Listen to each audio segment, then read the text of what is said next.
Whoa. You've just come out of Avengers Infinity War, you've cheered at all the fights, laughed at all the jokes, you've been shaken, speechless and sobbing, you've made an appointment for therapy for tomorrow. Don't worry, we're all right there with you. There's only one cure for the post-Infinity War blues, and that's diving straight into the ending and trying to figure out what the hell just happened and what the hell is gonna happen next. Strap in, put your helmet on and prepare your haunches, people. Here's the ending of Avengers Infinity War explained. And of course, gigantic, earth-shattering spoilers ahead. Last chance to turn back.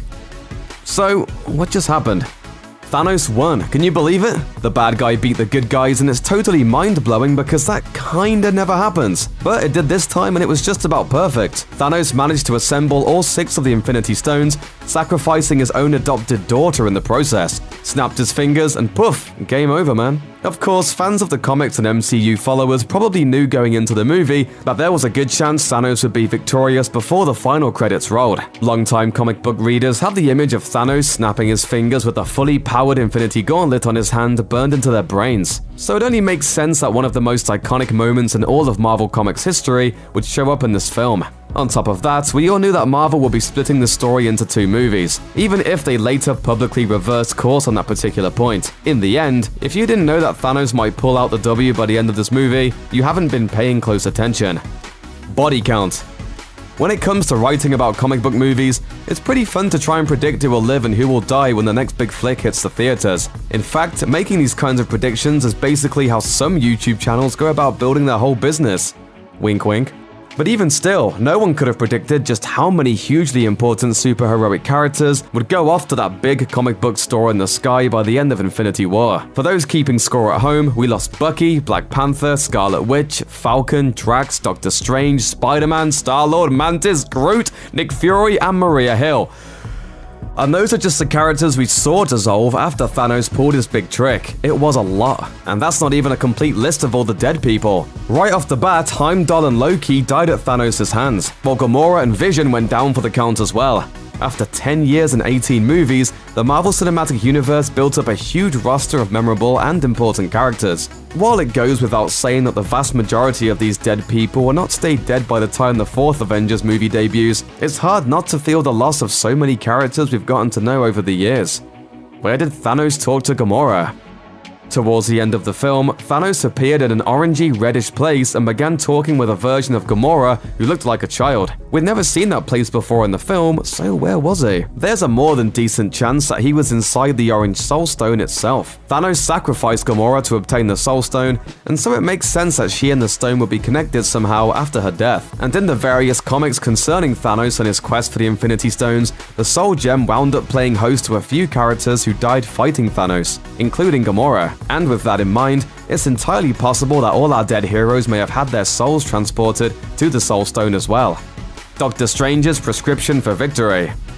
Early on, Doctor Strange told Iron Man that if it came down to possibly saving him or protecting the Time Stone, he'd choose the stone. Then, around the midpoint of the film, Doctor Strange used the Eye of Agamotto to explore over 14 million possible battles against Thanos, looking for the path to victory. In all of those possible futures, he only saw one where the good guys came out on top. It sure sounded dire.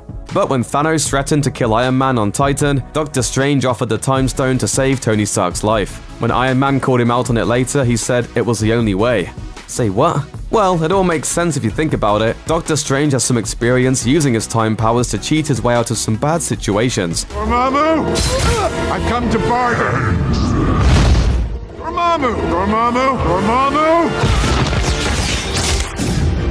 This time around, he took a peek at the script for the next Avengers movie and realized that it was important that Iron Man live to the end. Important enough that he gave up the Time Stone to make sure it happens. And considering that Iron Man is the one who kicked off this whole crazy Marvel Cinematic Universe in the first place, it only makes sense that it'd be pretty necessary to finishing things off over a decade later. Nebula's revenge. Among the movie's survivors was Thanos' least favorite daughter, Nebula. She managed to make it to the end of the movie despite being literally dissected earlier in the film. So why would a scrub like Nebula be alive while so many fan-favorite characters got turned to dust? As with so many things, the answer lies in the comics. In the Infinity Gauntlet comic book storyline, Nebula spent a lot of time shambling around as a creepy zombie lady, a victim of Thanos' power. But at one point in the story, Thanos was distracted by an encounter with Eternity, a cosmic being that represented the universe itself. That's when Nebula grabbed his fancy glove for herself, and contributed to his eventual undoing. Don't be surprised if the MCU version of Nebula winds up fulfilling a similar role in the next Avengers movie too. Paging Captain Marvel. In the movie's one post-credit scene, we saw the long-awaited return of Nick Fury and Maria Hill trying to get in touch with somebody. Given that we'd spent a full movie not seeing Hawkeye shooting arrows at anybody, it seemed like a foregone conclusion that he was the guy Fury was trying to reach. But as it turned out, he was actually trying to get in touch with Captain Marvel. Fans of the Marvel Cinematic Universe know that Brie Larson is all set to debut as the MCU's first female-fronted superhero movie in March 2019. A couple months before the release of the next Avengers movie. Interestingly, Captain Marvel is supposedly going to take place in the 1990s, meaning that a superhero who shows up to save the day in the fourth Avengers will have already been established in some capacity for years. So where's she been for all the other super shenanigans over the last bunch of movies? About Hawkeye. We never did get a glimpse of Hawkeye after all, meaning everyone's favorite Archer is surely going to show up in the next Avengers movie, right? He's a necessary part of the team. The city is flying. We're fighting an army of robots. And I have a bow and arrow. None of this makes sense. Okay, maybe he's not that necessary, but still, every hero helps, right? Is his family okay in the aftermath of Thanos' dirty deeds? Could he possibly be looking to avenge them? And everyone else on Earth, perhaps? If we can't protect the Earth, you can be damn well sure we'll avenge it. Thanks for watching. Click the looper icon to subscribe to our YouTube channel. Plus, check out all this cool stuff we know you'll love too.